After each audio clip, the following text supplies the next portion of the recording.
اللہ پاک جل جلالہ عم نوالہ نے قرآن کریم میں واضح اور دو ٹوک انداز میں اپنا ایک قانون بیان فرمایا ہے اور اپنی سنت بتلائی ہے۔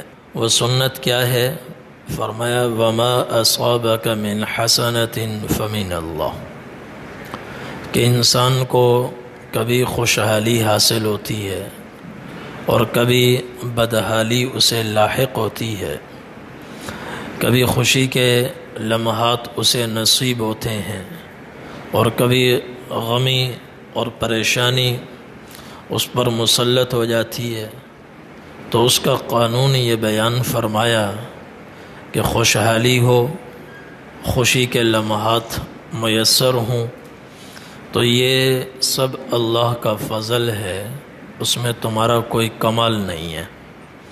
یہ نہیں ہے کہ تم نے کوئی اچھا کام کیا اس کی وجہ سے اللہ نے خوشحالی عطا فرمائی، کبھی انعام بھی ہو سکتی ہے، حقیقت میں وہ اللہ کا فضل ہے۔ ما اصابک من حسنہ، جو خوشحالی تمہیں مل جائے فمن اللہ، اس کو اللہ کا فضل سمجھو، اپنے اعمال سے اسے مت جوڑو۔ دوسرا قانون وما اصابک من سیئہ، جب کوئی پریشانی لاحق ہو، مصیبت آئے، غم آئے، بیماریاں آئیں، تنگی آئے، فقر آئے، افلاس آئے، قحط سالی آئے، فمن نفسک، وہ لازماً تمہارے کسی عمل کا نتیجہ ہوتی ہے، وہ خواہ نہیں آتی۔ خوشی بلا سبب بھی آتی ہے، بغیر کسی سبب کے محض اللہ نے اپنے فضل سے خوشحالی دے دی، بلا سبب آ جاتی ہے۔ لیکن پریشانی، غم، مصیبت، بیماری، بدحالی یہ بلا سبب نہیں آتی، اس کے پیچھے ضرور تمہارے اپنے اعمال کا اثر ہوتا ہے، تم سے کوئی ایسی خطا ہوتی ہے، گناہ ایسے سرزد ہو جاتے ہیں جس کا لازمی نتیجہ ہے مصیبت آ جاتی ہے۔ پھر اس میں بھی اللہ تعالیٰ نے اپنے فضل کو، کرم کو، رحمت کو انسانوں کے شامل حال فرمایا کہ ہم تو ہر لمحہ گناہ کرتے ہیں، ہر لمحہ ہمارا دل اللہ سے غافل ہوتا ہے، ایک ایک عمل پر پکڑ ہوتی تو ہم تو قدم بھی نہ اٹھا سکتے، سانس بھی نہ لے سکتے۔ اس کو اللہ نے سورۃ الشورى میں بیان فرمایا وما اصابکم من مصیبۃ فبما کسبت ایدیکم، کہ جو کوئی مصیبت آتی ہے تمہارے کسی بدعملی کی وجہ سے آتی ہے۔ ویعفو عن کثیر، اس میں فرمایا اللہ کسی گناہ پر تمہیں پکڑتے ہیں، اکثر تمہارے گناہ تو ایسے ہی معاف کر دیتے ہیں، درگزر فرماتے ہیں۔ اگر ہر خطا پر پکڑ ہوتی، آنکھ آوارہ ہوتی، فوراً اللہ کے عذاب کے کوڑے برس جاتے، قدم غلط راہوں پر چلتے اللہ کے عذاب کی بجلیاں کڑک جاتی اور انسان زمین میں دھنس جاتا۔ تو فرمایا کہ بہت سے گناہ تو ایسے ہی ہم معاف کر دیتے ہیں، درگزر کرتے ہیں اور کسی پر پکڑتے ہیں۔ اب سوال یہ ہوتا ہے کسی پر پکڑنے میں حکمت کیا ہے؟ کسی گناہ پر جب اللہ پکڑتے ہیں تو اللہ کا ہر کام حکمت سے خالی نہیں ہے، اللہ حکیم ہے، یقیناً اس میں بھی حکمت ہوتی ہے۔ حکمت کیا ہے؟ اس میں حکمتیں بہت سی ہیں جو قرآن اور احادیث میں اللہ نے بیان فرمائی ہیں۔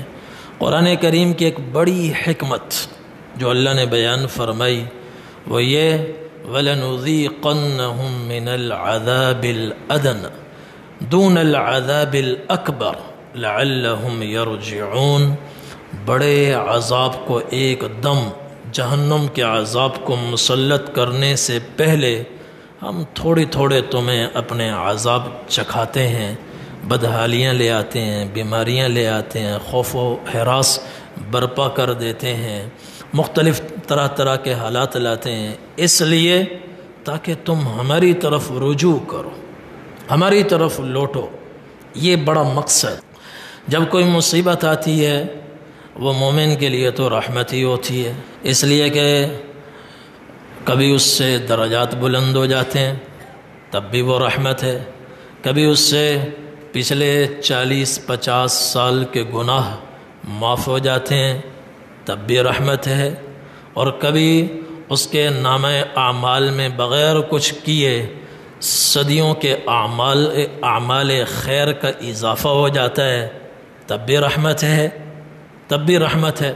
اور کبھی یہ ہوتا ہے کہ بندہ جہنم کے عذاب کا مستحق ہو جاتا ہے تو اللہ تعالیٰ حدیث میں فرماتے ہیں کہ اس عذاب کا بدلہ یہیں دنیا میں دے دیتے ہیں۔ جہنم کے عذاب سے بچانے کے لیے صحیح حدیث ہے، اللہ تعالیٰ فرماتے ہیں میں بخار مسلط کر دیتا ہوں، ناری اسلطها علی عبدی لتکون حظها من النار، یہ بخار میری وہ آگ ہے جو اپنے مومن بندے پر میں مسلط کرتا ہوں تاکہ جہنم کی آگ سے یہ بچ جائے۔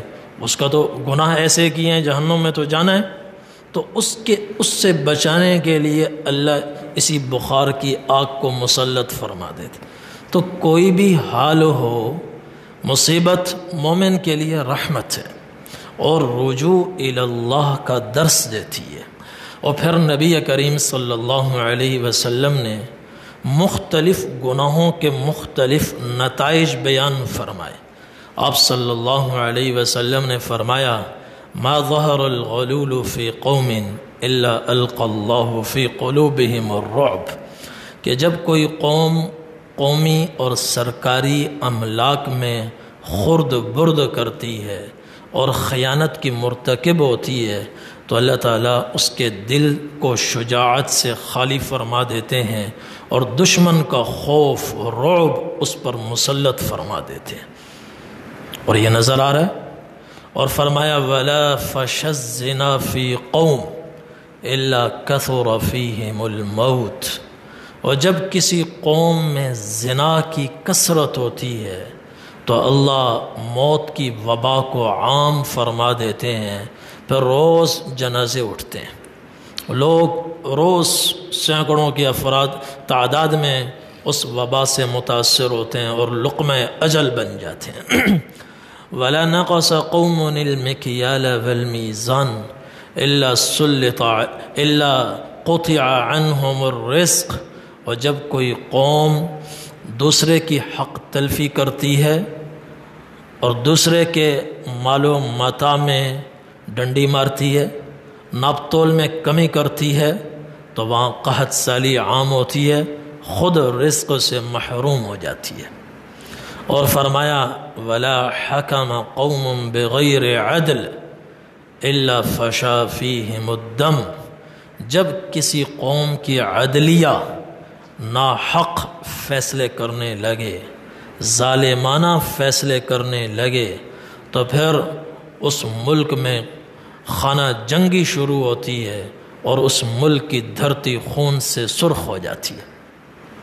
وَلَا خَطَرَ قَوْمٌ بِغَيْرِ بِالْعَهْدِ إِلَّا سُلِّطَ عَلَيْهِمُ الْعَدُوُّ، جب کوئی قوم معاہدہ کر کے معمولی فائدے کے لیے اس سے پھر جاتی ہے تو اللہ دشمنوں کو اس پر مسلط فرما دیتے۔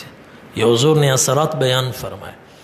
آپ نے فرمایا مسند احمد کی حدیث ہے لَيَبِيتَنَّ نَاسٌ مِّنْ أُمَّتِي عَلَىٰ أَشَرٍ وَبَطَرٍ وَلَعِبٍ وَلَهَبٍ فَيُصْبِحُوا قِرَدَةً وَخَنَازِيرَ بِاسْتِحْلَالِهِمُ الْمَحَارِمِ وَاتِّخَاذِهِمُ الْقَيْنَاتِ وَشُرْبِهِمُ الْخَمْرَ وَأَكْلِهِمُ الرِّبَا وَقَطِيعَتِهِمُ الرَّحِمِ، ایک زمانہ آئے گا میری امت عیاش ہو جائے گی، بدماش ہو جائے گی، ناچ اور گانے کی رسیا ہو جائے گی اور جنسی بے رہ روی میں مبتلا ہو جائے گی، اور اسلامی معاشرے میں فحاشی اور عریانی کا سیلاب بہنے لگے گا۔ پھر ایک رات آئے گی، راتوں کو ٹھیک ٹھاک انسانی شکل میں اپنے بستروں میں سوئیں گے، صبح اٹھیں گے تو بندر اور خنزیر بن چکے ہوں گے، اور یہ اس لیے ہوگا، کیوں ہوگا؟ اس لیے ہوگا باستحلالہم المحارم، وجہ کہ انہوں نے اللہ کی حرام کردہ چیزوں کو حلال سمجھ لیا، حلال سمجھ کر ارتکاب کرنے لگے۔ واتخاذہم القینات، رقاصوں کا ناچ گانا دیکھنے لگے۔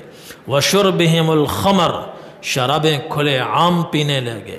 واکلہم الربا، سودی لین دین دھڑلے سے کرنے لگے۔ وقطیعتہم الرحم، اور رشتے ناتوں کا پاس خیال نہ کرنے لگے، توڑ تاڑ کے پھینک دیا رشتوں کو۔ تو جب دھرتی پر یہ گناہ وجود پذیر ہوں گے، ظاہر ہوں گے، تو پھر یہ بھی ہوگا، اللہ تعالیٰ ان لوگوں کو بندر بھی بنائیں گے اور خنزیر